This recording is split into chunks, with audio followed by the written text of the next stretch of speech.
Y el domingo de hoy toca una de las tantas parábolas que nuestro Señor Jesucristo narra en sus evangelios, o alguna de las que por lo menos los evangelistas explican o escriben de los 4 evangelios, Mateo, Marcos, Lucas y Juan.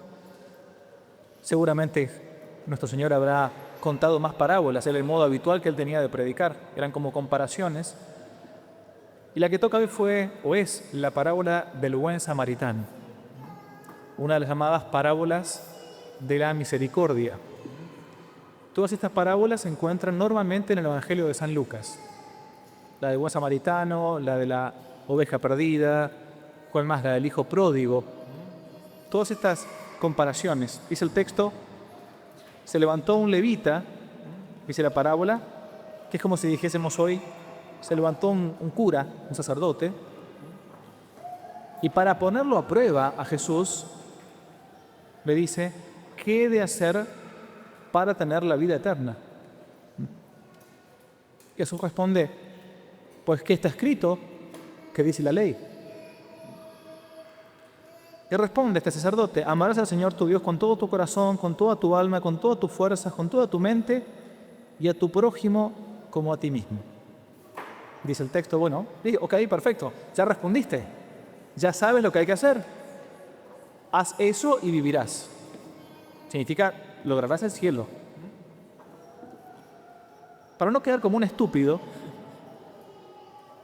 este levita, este cura, digamos, le pregunta, lo desafía a Jesús. Ok, pero ¿quién es mi prójimo?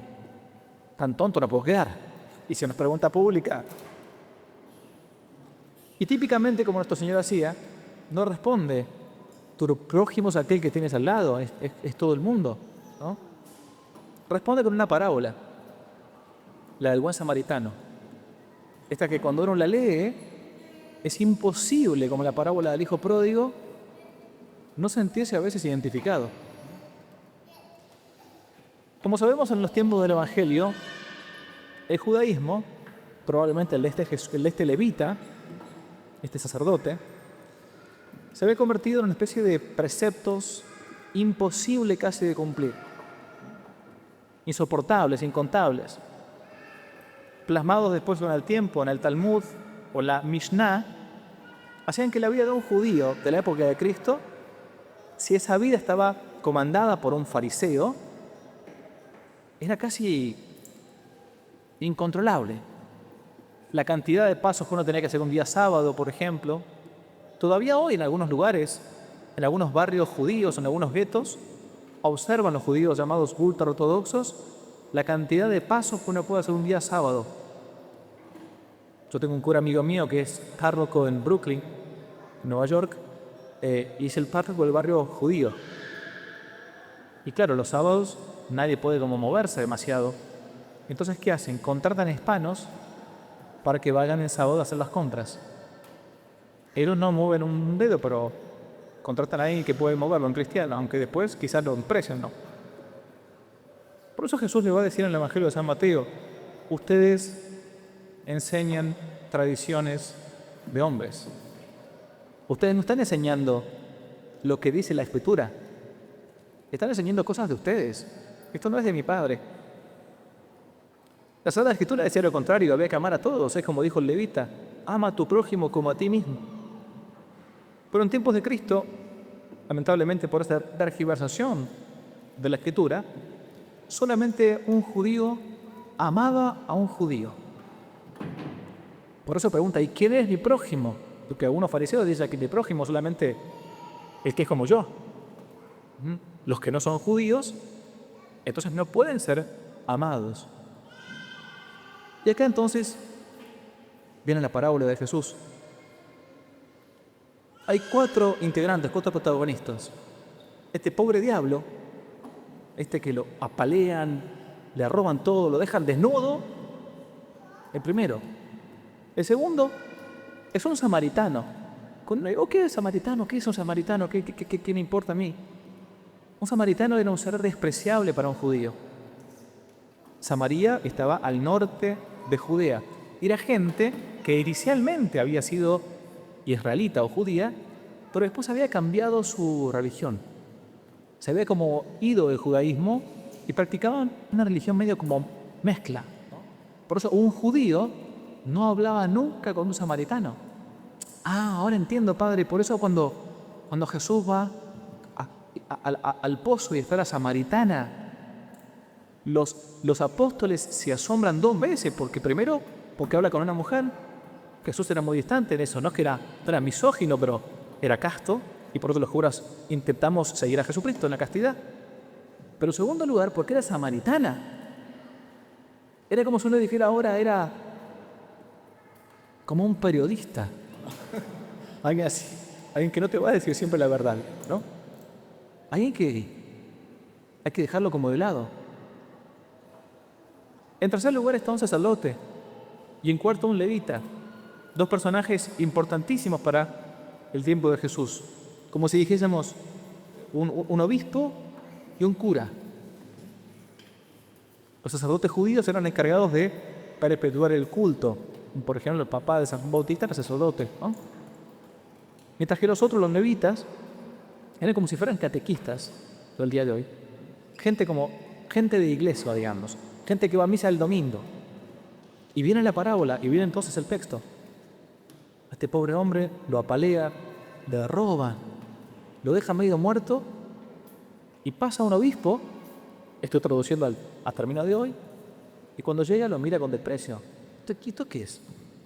Voy a la vuelta. A mí no me toca. Viene después un cura, un levita. Mira y también da un rodeo. Hasta que llega el samaritano. Que mi judío era.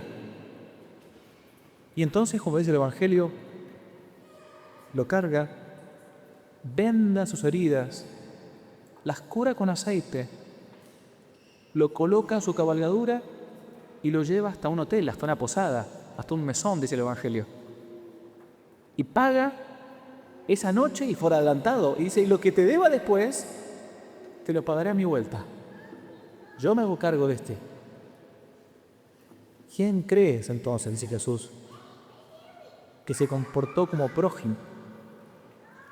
Fíjese que el judío que le estaba increpando, preguntando a Jesús, ni siquiera se anima a decir lo que uno respondería. A ver, ¿quién se portó como prójimo?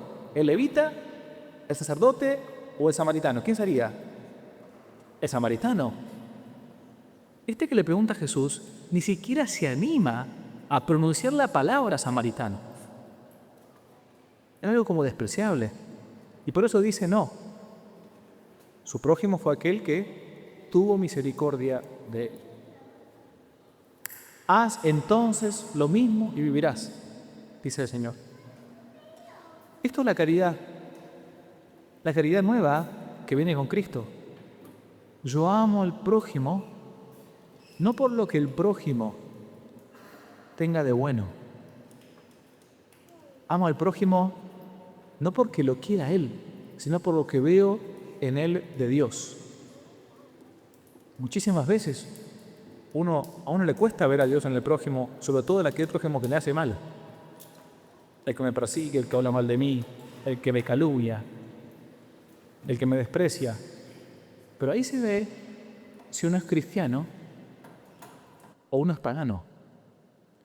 Si uno realmente intenta seguir a Jesucristo o no. Por eso va a decir San Pablo en el himno de la caridad, en la primera carta de los Corintios, capítulo 12, aunque yo hablara las lenguas de los hombres y la de los ángeles, si no tengo caridad, soy como un bronce que suena. Aunque tuviera el don de profecía y conociera todos los misterios, conociera toda la ciencia, aunque tuviera la plenitud de fe como para trasladar montañas, si no tengo caridad, soy como nada. Aunque repartiera todos mis bienes, entregara mi cuerpo a las llamas, si no tengo caridad, de nada sirve. Porque la caridad es paciente, es servicial, no es envidiosa, no es jactanciosa, no se engríe, no busca su propio interés, no se irrita, no toma en cuenta el mal, no se alegra de la injusticia, sino que se alegra con la verdad. Esto es el precepto de la caridad. Una vez ve a algunos cristianos que dicen, ¡Oh! ¡Praise the Lord! ¡Bendito sea Dios! ¡Gloria a Dios! ¡Gloria a Dios! Get a life. Conseguiste una vida. No es en palabras en que uno ama a Dios. El cristianismo no es meramente una doctrina, es una vida que si no la vivimos, podemos ser igual que este levita, o que este sacerdote, o que este fariseo que pregunta. El amor al prójimo, la caridad significa, es que yo amo a Dios por lo escondido que hay, amo al prójimo por lo escondido que hay de Dios en el prójimo. Y es la característica del cristiano. Pero es una característica que se está acabando. Jesús dice que al final de los tiempos, la caridad de muchos se enfriará. Mateo 24. Al final de los tiempos, muchos falsos profetas aparecerán, dice Jesús, y a muchos engañarán. Y debido al aumento de la iniquidad, de la maldad, la caridad de muchos se enfriará.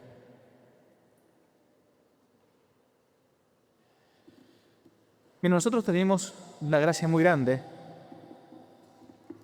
y es la de haber venido de nuestros países con todos nuestros defectos, con todas nuestras necesidades, pero con algo que este país no tiene. Y es el testimonio concreto de amor al prójimo por amor a Dios. Estados Unidos tiene una enorme ventaja y a muchos de nosotros nos ha alojado, nos ha albergado, pero una gran desventaja, que no es como nuestros países, que tiene raíces católicas. Por lo tanto, ese individualismo propio del protestante, salvarse solo prácticamente, no lo tenemos. Un hispano es capaz de sacarse la comida de la boca para darle comer al vecino que no tiene, aun cuando tenga nada más que pan duro para comer. Y eso que traemos culturalmente nosotros, no solamente no tenemos que perderlo, sino que tenemos que darlo, porque por algo Dios nos puso acá, no solamente para salir de nuestro país y tratar de buscar una vida mejor. Nada escapa a la providencia de Dios. El individualismo de Norteamérica, donde cada uno hace de su vida su propio ombligo y no se preocupa por el prójimo muchas veces, hace que el catolicismo hispano trate de hacer fecundar estas tierras que nos han albergado a todos nosotros. En casa, en la familia hemos aprendido la cultura católica, a pesar de ser todos pecadores, a pesar de que algunos de nosotros quizás nos terminaron de casarse por la iglesia como Dios manda, a pesar de que alguno está esperando conseguir dinero para la fiesta de bautismo, bauticen a sus hijos, cuanto antes bautícenlos. Si acá hay niños que no están bautizados, no son hijos de Dios todavía. ¿Sabían eso o no? Si no están bautizados los niños, no son hijos de Dios. Por eso hace falta bautizarlos. Si no me he casado por la iglesia y puedo casarme por la iglesia, ¿por qué no quiero abrir la puerta a Jesús? ¿Por qué no quiero hacer que Dios bendiga a mi familia? ¿Qué mal me ha hecho Cristo? ¿Por qué no? Todo eso lo recibimos de casa, de nuestros países.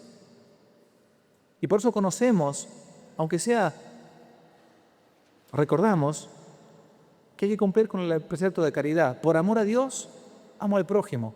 Por amor a Dios, me caso por la iglesia. Por amor a Dios, bautizo a mis hijos. Por amor a Dios, aguanto las ofensas del prójimo. Por amor a Dios, aún rezo a mis difuntos. Por amor a Dios, doy de comer al hambriento, de beber al sediento, de vestir al desnudo. Por amor a Dios, visito a los presos, visito a los enfermos. Por amor a Dios, enseño la verdad, corrijo al que se equivoca. Tengo paciencia contra las adversidades del prójimo. Por amor a Dios. Ese buen samaritano es Jesucristo. Y ese pobre diablo tirado por ahí es la humanidad caída. Es Él el que nos ha subido su cabalgadura, nos hizo cristianos, nos permitió nacer en un país católico y después con el tiempo hasta pagó de antemano lo que iríamos a gastar hasta que Él regresase, hasta su segunda venida. Siempre, siempre, siempre agradezcamos la fe católica que hemos recibido de nuestros padres. Jamás nos avergoncemos de ser católicos, jamás. Jamás nos avergoncemos de nuestra raza, de nuestra lengua, de nuestra fe, de nuestra cultura. Solamente siendo orgullosos de lo que uno trae de casa y practicando el precepto de caridad. Por amor a Dios, amo al prójimo. Solamente así, como Jesús dice, solamente así viviremos. No enterremos lo que hemos recibido. Transmitamos como una antorcha el fuego que los de antes nos han dejado a la próxima generación. De lo contrario, si no, vamos a haber conseguido simplemente un buen lugar para vivir. Pero nuestros hijos no tendrán un buen lugar ni un buen modo de morir. Demos gracias al día de hoy con María Santísima, nuestra Madre, la Emperatriz de América, para que nos conceda todo lo que ella quiere darnos y nosotros necesitamos. Ave María Purísima, sin pecado concebí. En el nombre del Padre, y del Hijo, y del Espíritu Santo. Amén.